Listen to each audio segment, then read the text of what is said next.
Narito ang mga Filipino celebrity na nag-file ng kanilang Certificate of Candidacy na nagnanais kumandidato sa midterm elections na gaganapin sa May 2025. Hindi na sinayang ni Marco Gumabaw, Enzo Pineda at Ayon Perez ang pagkakataon sa unang araw ng filing ng COC nitong October 1. Naghain din ng kanyang kandidatura ang vlogger na si Rosmar Tan. Si Marco ay tatakbong kongresista sa ika-4 na distrito ng Camarines Sur. Kasama ni Marco ang kanyang girlfriend na si Christine Reyes na maghain siya ng kandidatura. May sagot din si Marco sa mga kumikustyon sa kanyang edukasyon at kanyang kakayahan para kumandidato bilang House of Representative ng District 4 ng Lalawigan na pinagmulan ng kanyang pamilya. Anya, kasalukuyan siyang nag-aaral sa UP bilang AB Psychology at nag-take ng Philippine Governance, Policy Making and Economics sa UP National College of Public Administration and Governance. Ang ama ni Marco na dating aktor na si Dennis Roldan ay naging konsihal mula 1988 hanggang 1992 at naging congressman mula 1992 hanggang 1995 ng 3rd District ng Quezon City. Kasalukuyan ngayong nakakulong sa Bilibid Prison si Dennis matapos mahatulan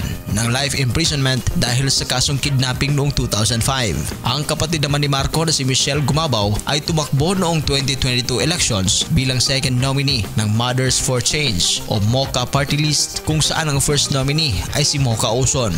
Nabigo sila makakuha ng pwesto sa Kongreso. Samantala, ang mahalal na konsihal ng District 4 ng Quezon City ang pinupunteriya naman ni Enzo Pineda. Kasama niya ang kasintahang si Michelle Vito at ang kanyang ina na si Macy Pineda nang maghain siya ng kandidatura.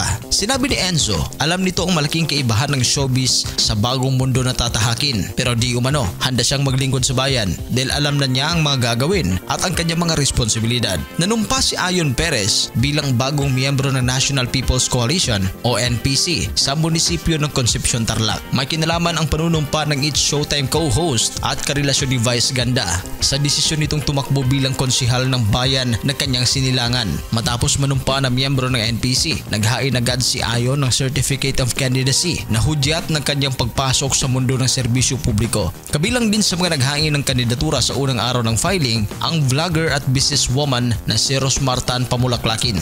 Tatakbo siyang konsihal na sa unang distrito ng Maynila. Sa isang panayam, sinabi ni Rosmar na inudyok siya ng kanyang mga kaibigan kaya nagdesisyon siyang tumakbo sa halalan. Samantala, itutuloy din ng actor re-electionist na si Alfred Vargas ang paninilbihan sa publiko bilang konsihal ng 5th District ng Quezon City. Sinamahan siya na maghain ng kandidatura ng asawang si Yasmin Vargas. Para naman sa re-election din ni incumbent Quezon City 1st District Representative Arjo Atayde na target mapanatili ang kanyang pagsiserbisyo hanggang sa susunod niyang termino.